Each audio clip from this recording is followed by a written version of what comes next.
दोस्तों, सोनाली जो कि एक डीएम है, डिस्ट्रिक्ट मजिस्ट्रेट है, वह किसी मीटिंग को लेने के लिए जल्दबाजी में अपनी कार से कहीं जा रही है। तभी रास्ते में एक सुनसान जगह पर उसकी कार पंचर हो जाती है। अब जैसे ही उसकी कार पंक्चर होती है तो ड्राइवर उतरता है और उतरने के बाद डिग्गी खोलता है स्टेपनी चेंज करने के लिए। लेकिन गाड़ी की डिग्गी में स्टेपनी थी ही नहीं। अब उसके बाद ड्राइवर जाकर सोनाली को बताता है तो सोनाली बहुत ही ज्यादा परेशान हो जाती है, क्योंकि जिस मीटिंग के लिए वह जा रही थी वह बहुत ही ज्यादा इंपॉर्टेंट थी और जल्द से जल्द उसे वहां पर पहुंचना था। तो अपने ड्राइवर से कहती है कि जल्द से जल्द जाओ और इस गाड़ी में पंचर बनवा कर लाओ, वरना मैं मीटिंग के लिए लेट हो जाऊंगी। तभी वह ड्राइवर कहता है कि मैडम, यहां तो आसपास कोई भी दुकान नहीं है जिस पर जाकर मैं इस गाड़ी का पंचर बनवा सकता हूं। तो उसके बाद सोनाली कहती है, तुम ऐसा करो, इस टायर को खोलकर ले जाओ और किसी सवारी से बैठकर चले जाओ और इसमें जल्द से जल्द पंचर बनवाओ, मुझे बहुत जरूरी काम है। लेकिन तभी ड्राइवर कहता है कि मैडम, मेरे पास एक पंचर वाले का नंबर है और वह उसी जगह पर जहां पर गाड़ी पंचर हुई है वहीं पर आकर पंचर बना देता है। तो इसके बाद सोनाली कहती है कि वो कैसे, तो वह बताता है कि उसने अपना पंचर का पूरा सामान बाइक के ऊपर सेट कर रखा है और जहां पर भी किसी की कोई गाड़ी ट्रक वगैरह पंचर होते हैं तो वहां पर जाकर वहां उनके गाड़ी और ट्रक में पंचर बना दिया करता है। उसके बाद सोनाली कहती है तो जल्द से जल्द उसे फोन करो और बुलाओ, मुझे मीटिंग के लिए लेट हो रहा है। ड्राइवर उस पंचर वाले के पास फोन करता है। वह पंचर वाला वहां पर आ जाता है, जिसने अपनी एक बाइक पर ही कंप्रेसर और पूरा पंचर का सामान रख रखा था। वह बाइक को आकर गाड़ी के पीछे लगा लेता है और पीछे की तरफ से ही वो आया था। अब गाड़ी का पिछला वाला पहिया पंचर था, तो उसके बाद वह गाड़ी का पंचर बनाने लगता है। इधर जो सोनाली कार के अंदर बैठी हुई थी, वह जैसे ही उसकी निगाह साइड वाले शीशे पर जाती है और उस पंचर वाले का चेहरा दिखता है तो वह एकदम से रोने लगती है। फूट फूट कर रो रही थी और रुमाल से अपने आंसुओं को पोंछ रही थी। अब वह पंचर वाला जाकर डिग्गी खोलता है जैक लेने के लिए, और जैसे ही वह डिग्गी खोलने के लिए गाड़ी के अंदर घुसता है तो वह देखता है कि इस गाड़ी के अंदर जो महिला बैठी हुई है वह तो सोनाली है, और सोनाली को देखकर वह भी हक्का बक्का सा रह जाता है। लेकिन वह डिग्गी खोलता है और डिग्गी खोलने के बाद उसमें से सामान निकालता है और उस टायर का पंचर बना देता है। आप जैसे ही उसका पंचर बन गया था तो उसके बाद जो ड्राइवर है वह पूछता है कि बताओ तुम्हारे कितने पैसे हुए, तो वह मना कर देता है। कहता है कि मुझे पैसे नहीं चाहिए, मैडम से कह दीजिएगा, अगर हमें कभी जरूरत पड़े तो हमारी मदद कर देंगे, इतना ही काफी है, क्योंकि आप लोग बड़े लोग हो और आप लोगों से हम पैसे नहीं ले सकते। लेकिन जो सोनाली है वह गाड़ी से बाहर निकलती है। उसके हाथ में एक लिफाफा था। उस लिफाफे को वह ड्राइवर को देती है और कहती है कि इसे दे दो और इससे कहना कि अगर फिर भी तुम्हें जरूरत पड़े तो कभी भी मुझे कॉल कर सकते हैं, इस पर मेरा नंबर लिखा हुआ है। इसके बाद वह पंचर वाला उस लिफाफे को लेकर अपने घर चला जाता है। इधर जो सोनाली थी उसका मन काफी ज्यादा उदास था। वह गाड़ी में बैठकर उस मीटिंग को अटेंड करने के लिए चली जाती है। दोस्तों, आखिर कौन थे ये लोग, क्या कहानी थी, इनकी पूरी कहानी की सच्चाई जानेंगे आगे इस वीडियो में। लेकिन वीडियो में आगे बढ़ने से पहले आप सभी से विनम्रता के साथ निवेदन है कि आप वीडियो को लाइक कर दीजिए और हमारे यूट्यूब चैनल को भी सब्सक्राइब कर लीजिए। दोस्तों, यह कहानी है गढ़वाल के उत्तरकाशी की। गढ़वाल के उत्तरकाशी में एक छोटा सा गांव पड़ता है। वहां पर एक लड़का रहा करता है जिसका नाम है गौरव। गौरव के परिवार में उसके माता पिता है, एक छोटी बहन है और वो लोग हंसी खुशी उस घर के अंदर रहा करते हैं। धीरे धीरे ऐसे ही समय बीत रहा था। तभी एक दिन उनकी रिश्तेदारी में किसी की शादी होती है और शादी के अंदर उन सभी लोगों को जाना था। वह लोग तैयार होते हैं और शाम को शादी में पहुंच जाते हैं। वहां जाकर देखते हैं कि चारों तरफ खुशियों का माहौल है। सभी लोग एक दूसरे के साथ हंस खिलखिलाकर बतिया रहे हैं। वहीं पर गौरव भी होता है और गौरव शादी के अंदर एक लड़की को देखता है और उसे देखते ही वह पहली ही नजर में उससे प्यार कर बैठता है। लड़की का नाम था सोनाली। सोनाली भी जैसे ही गौरव को देखती है कि वो उसे देख रहा है तो सोनाली भी गौरव को पहली ही नजर में देखकर पसंद कर लेती है। अब इसके बाद दोनों एक दूसरे की तरफ घूर घूर कर देखते हैं। शादी का माहौल चला हुआ था। तभी जैसे ही गौरव प्लेट लेकर खाने के लिए एक टेबल पर बैठता है तो सोनाली भी अपनी प्लेट में खाना सजाकर उसी टेबल पर आकर बैठ जाती है। अब दोनों के बीच में बातें होती हैं। एक दूसरे को एक दूसरे का नाम बताया जाता है। दोनों के परिवार वालों के बारे में बात की जाती है तो गौरव को पता चलता है कि जो यह लड़की है यह उनकी किसी दूर की रिश्तेदारी में से है। यानी कि रिश्तेदारी ऐसी थी कि अगर वह लोग चाहे तो दोनों की एक दूसरे से शादी हो सकती थी। अब इसके बाद दोनों के नंबर एक्सचेंज हो जाते हैं, शादी खत्म हो जाती है और दोनों अपने अपने घर चले जाते हैं। अब गौरव सोनाली एक दूसरे से फोन पर बातें किया करते। अब बातों ही बातों में उन्हें पता चलता है जो सोनाली है वह काफी अमीर परिवार की लड़की है। इधर जो गौरव था वह मिडिल क्लास फैमिली से बिलोंग करता था। उनके पास ज्यादा रुपया पैसा तो नहीं था, लेकिन उनका गुजारा अच्छी तरह से हो जाया करता था। धीरे धीरे उनकी बातें चलती रहती हैं और बातों ही बातों में वह दोनों एक दूसरे से बेइंतहा प्यार करने लगते हैं।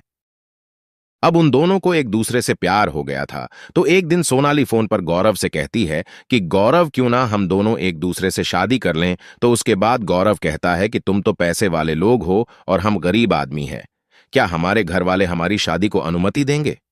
अब इस बात को सुनकर सोनाली भी एग्री करती है। कहती हैं कि हाँ, ये बात तो तुम ठीक कर रहे हो। घर वाले इस बात के लिए कभी नहीं मानेंगे कि मैं तुमसे शादी करूं, क्योंकि दोनों का रिश्तेदारी का कांटेक्ट था। तो दोनों को पता था कि जो सोनाली है वह काफी पैसे वाली है और गौरव एक मिडिल क्लास फैमिली से आता है। तो अब इसके बाद गौरव एक फैसला करता है। वह कहता है कि क्यों ना हम भागकर शादी कर लें। अब इस बात को सुनकर जो सोनाली है वह भी उसकी बात के लिए राजी हो जाती है और दोनों एक जगह जाकर कोर्ट मैरिज कर लेते हैं। अब उनकी जैसे ही यह बात उनके घर वालों को पता लगती है तो उनके घर वाले पहले तो गुस्सा करते हैं, फिर सोचते हैं कि अभी बात ज्यादा फैली नहीं है, तो दोनों की रजामंदी से शादी करा देते हैं और बात यहीं पर संभल जाएगी।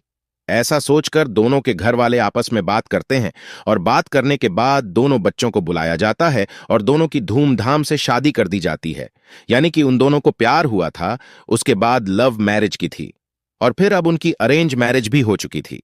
अब शादी होने के बाद गौरव और सोनाली एक घर के अंदर हंसी खुशी रहा करते हैं और जो सोनाली थी वह पढ़ने लिखने में काफी ज्यादा होशियार थी। वह गौरव से कहती है कि गौरव, मैं आगे पढ़ना चाहती हूं और मैं अपनी पढ़ाई के दम पर किसी बड़ी पोस्ट को हासिल करना चाहती हूं। तो गौरव कहता है कि यह तो बड़ी अच्छी बात है, लेकिन ज्यादा पढ़ाई को टाइम दोगी तो घर गृहस्थी को कैसे संभालोगी? उसके बाद सोनाली कहती है कि यह सब कुछ मैं अपने आप संभाल लूंगी, मैं पढ़ाई करके कुछ बड़े मुकाम को हासिल करना चाहती हूं। तो गौरव भी इस बात में उसकी सहमति जताता है और सोनाली वहीं पर रहकर अपनी पढ़ाई को जारी करती है। इधर जो गौरव के घर वाले थे वह भी उसकी पढ़ाई को ज्यादा रोक टोक नहीं किया करते थे, वो भी अपनी बहू को पढ़ने दिया करते थे। धीरे धीरे समय बीतता है और समय के साथ साथ जो सोनाली है उसको गौरव में बहुत सारी कमियां दिखाई देने लगती हैं। उसके घर में कमियां दिखाई देती हैं, गौरव के अंदर कमियां दिखाई देती हैं। तो इस बात को लेकर वह एक दिन अपनी मां के पास फोन करती है। इधर उसकी मां जैसे ही उसकी बात सुनती है तो उसे उल्टा सीधा सिखाने लगती है। उल्टा सीधा जैसे ही उसको सिखाया जाता है तो सोनाली गौरव से लड़ाई करने लगती है। अब जैसे ही सोनाली गौरव से लड़ाई करती है तो उसके बीच में उसकी सास भी पार्ट प्ले करती है और कहती है कि बेटी, अगर तू पैसे वाले घर की बेटी है तो हमने तुमसे थोड़ी ना कहा था कि तू हमारे बच्चे से शादी कर, तुम पहले ही शादी से मना कर देती। अब तो तुम्हारी शादी हो गई है, अब तुम घर में कमी निकालो या इस लड़के में कमी निकालो, इसका कोई मतलब नहीं बनता। धीरे धीरे टाइम बीतता रहता है और टाइम बीतते बीतते उनकी शादी को 2 साल हो जाते हैं और 2 साल बाद उनकी लड़ाई कुछ ज्यादा ही बढ़ गई थी।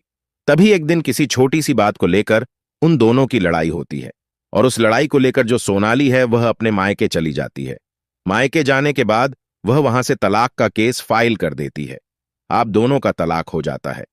तलाक होने के बाद सोनाली अपने घर पर है और इधर जो गौरव है वो अपने घर पर है। अब सोनाली पढ़ाई लिखाई तो कर ही रही थी, धीरे धीरे वह पढ़ाई करती है और पढ़ाई करने के बाद वह एक डिस्ट्रिक्ट मजिस्ट्रेट बन जाती है। इधर जो गौरव है, जैसे ही उसका सोनाली से तलाक हुआ था तो उसके बाद उसके परिवार में कुछ ठीक नहीं रहने लगा।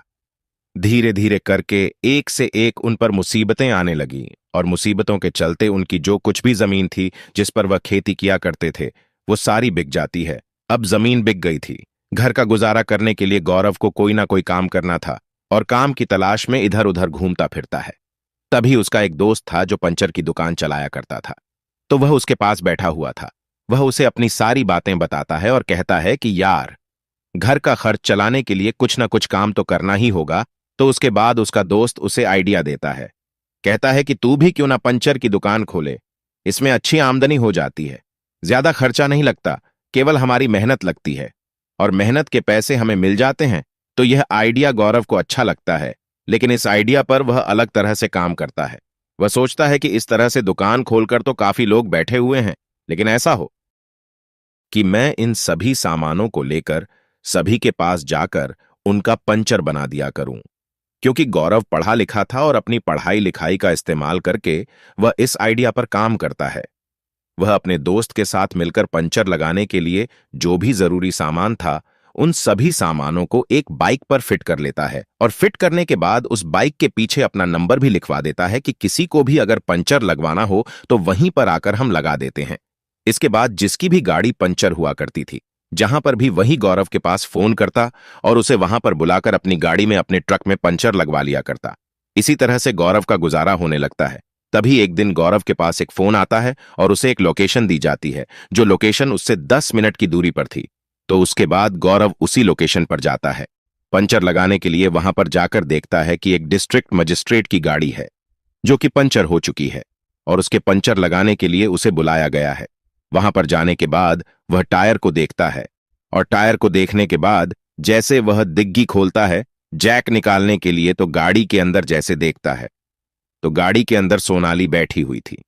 सोनाली की तरफ देखकर वह थोड़ी देर के लिए खामोश हो जाता है, लेकिन फिर उसके बाद डिग्गी को खोलकर उस गाड़ी में पंचर लगाने लगता है। गाड़ी का पंचर लग जाता है और पंचर लगने के बाद ड्राइवर उससे पूछता है कि कितने पैसे हो गए, तो वह कहता है कि कोई बात नहीं, पैसों की मुझे कोई जरूरत नहीं है, इनसे कह देना यह बड़े आदमी है, कभी हमें जरूरत पड़े तो हमारी सहायता कर देंगे। अब इस बात को सुनकर सोनाली, जो गाड़ी के अंदर बैठी हुई थी, वह बाहर निकलती है। उसके हाथ में एक लिफाफा था और लिफाफे के ऊपर उसने अपना मोबाइल नंबर लिख रखा था। उस लिफाफे को ड्राइवर को देती है और कहती है कि इन्हें दे दीजिए और इनसे कहिएगा कभी भी इन्हें जरूरत पड़े तो इस पर मैंने अपना नंबर लिख दिया है और यह कभी भी मुझे फोन कर सकते हैं। उसके बाद गौरव उस लिफाफे को लेकर अपने घर चला जाता है। धीरे धीरे शाम हो जाती है और शाम के समय वह अपने कमरे में चला जाता है आराम करने के लिए। तभी वह उस लिफाफे को खोल कर देखता है तो उसके अंदर 5,000 रुपये थे और बाहर सोनाली का नंबर लिखा हुआ था। अब रात का समय था तो गौरव सोचता है कि क्यों ना फोन कर लिया जाए। तो उसके बाद वह अपने फोन से सोनाली को फोन करता है और उसके बाद उन दोनों में बातें होने लगती हैं। पहले तो वे दोनों एक दूसरे के हाल चाल जानते हैं और उसके बाद सोनाली पूछती है कि गौरव, ऐसा क्या हुआ जो तुम्हें यह काम करना पड़ा। गौरव कहता है कि अगर इसके बारे में जानना है तो तुम्हें मुझसे मिलना होगा, ये बातें फोन पर नहीं हुआ करती। इसके बाद गौरव सोनाली से सोनाली के बारे में पूछता है तो वह बताती है कि हां, मैंने पढ़ लिख कर इस मुकाम को हासिल कर लिया है जिसकी मैं तुमसे कहा करती थी। ऐसे धीरे धीरे करके उनकी 1-2 घंटे बातें होती हैं और 1-2 घंटे बातें होने के बाद वे दोनों सो जाते हैं। दूसरे दिन सुबह सुबह गौरव के पास सोनाली का फोन आता है और कहती है कि हां, तुम मिलने के लिए कह रहे थे ना, तो बताओ किस दिन मिलोगे। मुझे जानना है कि तुम्हारे साथ ऐसा क्या हुआ जो तुम इस तरह से पंक्चर लगाने लगे। उसके बाद गौरव कहता है कि अगर तुम्हें मिलना है तो तुम मेरे घर पर ही आ जाओ, यहां पर तुम्हें कौन रोकने टोकने वाला है। तो सोनाली कहती है कि मैं फिलहाल डिस्ट्रिक्ट मजिस्ट्रेट हूं और मैं ऐसे ही यहां से नहीं निकल सकती। अगर मैं ऐसे ही आ गई तुम्हारे पास तो दुनिया वाले अलग अलग तरह की बातें बनाएंगे और मुझसे यह सब कुछ सहन नहीं होगा। वह कहती है कि तुम ऐसा करो, तुम ही मुझे लेने के लिए आ जाओ, मैं अच्छी तरह से अपना चेहरा छुपाकर तुम्हारे साथ चल दूंगी और जहां भी जाना है वहां जाकर हम दोनों एक दूसरे से बातें करेंगे। उसके बाद गौरव कहता है कि ठीक है सोनाली, मैं आ रहा हूं, तुम जल्द से जल्द तैयार हो जाओ। और सोनाली उसे एक जगह बताती है कि वहां पर मिलना, वहां पर मैं अपने आप आकर तुम्हारी बाइक पर बैठ जाऊंगी। गौरव जाकर वहां पर अपनी बाइक को लेकर खड़ा हो जाता है। थोड़ी देर बाद सोनाली अच्छी तरह से चेहरे को छुपाकर उसकी बाइक पर आकर बैठ जाती है। जैसे सोनाली उसकी बाइक पर बैठती है तो उसे लेकर के एक पार्क के अंदर चला जाता है और वहां जाकर बैठकर दोनों एक दूसरे से बातें करने लगते हैं। तो सोनाली कहती है कि हां गौरव, अब बताओ तुम्हारे साथ ऐसा हुआ क्या जो तुम यहां पर पंचर बनाने लगे। तो गौरव बताता है कि तुम्हारे जाने के बाद कुछ ऐसा हुआ जिसके कारण हमारा पूरा परिवार तहस नहस हो गया। घर की आर्थिक स्थिति काफी ज्यादा खराब हो गई थी, जो कुछ भी जमीन थी वह सारी बिक गई थी और उसके बाद हम लोग आर्थिक स्थिति से काफी ज्यादा कमजोर हो गए थे। तो मैंने सोचा कि इस तरह से बैठे रहने से तो कुछ नहीं होगा, कुछ ना कुछ काम ही किया जाए। और इस काम को मैंने अपने दोस्त की मदद से स्टार्ट किया था और अच्छा खासा यह काम चल रहा है। अब मेरे घर का गुजारा अच्छी तरह से हो जाता है। तभी जो गौरव है वह सोनाली की तरफ गौर करता है और कहता है कि तुमने शादी कर ली। तो सोनाली कहती है कि नहीं, मैंने शादी नहीं की। तो वह कहता है कि तुम्हारी मांग में सिंदूर है और गले में मंगलसूत्र है, तो यह फिर किसके नाम का है? तो सोनाली कहती है कि यह तो हमारे ही नाम का है। हमारा तलाक जरूर हुआ था, लेकिन मैं आज भी तुम्हें अपना पति मानती हूं। अब इस बात को सुनकर गौरव भी थोड़ा सा भावुक हो जाता है और सोनाली से कहता है कि सोनाली, ऐसा क्यों किया तुमने? तो उसके बाद सोनाली इस बात को सुनकर वह भी थोड़ी सी भावुक हो जाती है और कहती है कि गौरव, मुझसे बहुत बड़ी गलती हो गई। मैं अपनी मां के सिखाई बातों में आ गई थी और उसी वजह से मैंने तुम्हें तलाक दिया था। अब इसके बाद गौरव कहता है कि चलो ठीक है, अच्छी बात है, अब तुम डिस्ट्रिक्ट मजिस्ट्रेट बन गई हो। अब तुम्हारा हमारा मुकाबला ही क्या? मैं एक मामूली सा पंक्चर वाला हूं और तुम एक डिस्ट्रिक्ट मजिस्ट्रेट हो। तो अब तुम मेरे नाम का मंगलसूत्र और सिंदूर लगाना बेशक बंद कर दो। हमारे तुम्हारे रास्ते अलग अलग है। अब इस बात को सुनकर सोनाली थोड़ी सी मायूस और उदास हो जाती है, क्योंकि उसे इसकी बातों से लग रहा था कि गौरव ने जैसे दूसरी शादी कर ली हो। लेकिन तभी वह अचानक से गौरव से पूछ बैठती है और कहती है कि गौरव, क्या तुमने दूसरी शादी कर ली? तो उसके बाद गौरव कहता है कि नहीं सोनाली, ऐसा कुछ भी नहीं हुआ। तुम्हारे जाने के बाद मैं ऐसे ही रहा करता हूं और मुझे दूसरी शादी करने का कभी मन ही नहीं हुआ। घर वालों ने कई बार कहा था कि बेटा दूसरी शादी कर लें, जिंदगी बहुत बड़ी है, लेकिन मैंने उनसे मना कर दिया। मैंने कहा कि शादी जिंदगी में एक बार होती है और उसके बाद मैं शादी नहीं करूंगा। अब इस बात को जैसे ही सोनाली सुनती है तो उसके चेहरे पर एक अलग सी चमक आ जाती है और वह कुछ अलग ही चीजें सोचने लगती है। वह गौरव से कहती है कि गौरव, चलो मुझे कुछ काम है और वहां पर हम लोग जाएंगे। ऐसा कहकर वह गौरव के साथ बैठती है और गौरव से कहती है कि पास में ही एक मंदिर है और मुझे मंदिर में कुछ काम है, वहां पर चलते हैं। तो गौरव को उस मंदिर में ले जाती है और मंदिर में ले जाने के बाद वहां पर गौरव से दोबारा से शादी कर लेती है। कहती है कि गौरव, जो भी मेरी गलतियां हैं उनको माफ करो और इससे आगे ऐसा कुछ नहीं होगा। हम दोनों बड़ी हंसी खुशी एक दूसरे के साथ रहा करेंगे। अब इस बात को सुनकर गौरव भी राजी हो जाता है, क्योंकि वह भी नहीं चाहता था कि जिससे उसने प्यार किया है वह उससे अलग रहे। क्योंकि जितने दिन वो उससे अलग रहा था, हर रात वह सोनाली के बारे में ही सोचा करता था। दोनों की दोबारा से शादी हो जाती है और शादी होने के बाद सोनाली गौरव को अपना ड्राइवर रख लेती है और कहती है कि तुम्हें मेरी गाड़ी चलानी है और मेरे साथ ही तुम रहा करना। अब सोनाली जैसे ही अपने ससुराल आती है, गौरव के साथ तो सोनाली की सास सोनाली को देखकर बहुत ही ज्यादा खुश हो जाती है, प्रसन्न हो जाती है। और जैसे ही वह सुनती है कि सोनाली अब डीएम बन चुकी है तो बड़ी ही खुश होती है। वो कहती है कि बेटी, यह तो बड़ा अच्छा हुआ और तूने अच्छा किया जो दोबारा से शादी कर ली, वरना यह तो किसी से शादी करने के लिए तैयार ही नहीं था। इसके बाद वह सभी लोग उस घर के अंदर हंसी खुशी रहा करते हैं। तो दोस्तों, यह थी कहानी गौरव और सोनाली की, जहां पर दोनों एक दूसरे से अलग हुए और अलग होने के बाद दोबारा से मिल गए। आप इस कहानी के बारे में जो कुछ भी कहना चाहते हो, अपनी राय कमेंट बॉक्स में लिख सकते हो, लोगों के साथ शेयर कर सकते हो। इन कहानियों को सुनाने का उद्देश्य आपको परेशान करना बिल्कुल भी नहीं है। यह कहानी आपको इसलिए सुनाई जाती है ताकि आप लोग इन कहानियों में से कुछ न कुछ सीख सकें और अपने जीवन में उस चीज को अप्लाई कर सको। आप सभी लोगों का बहुत बहुत धन्यवाद।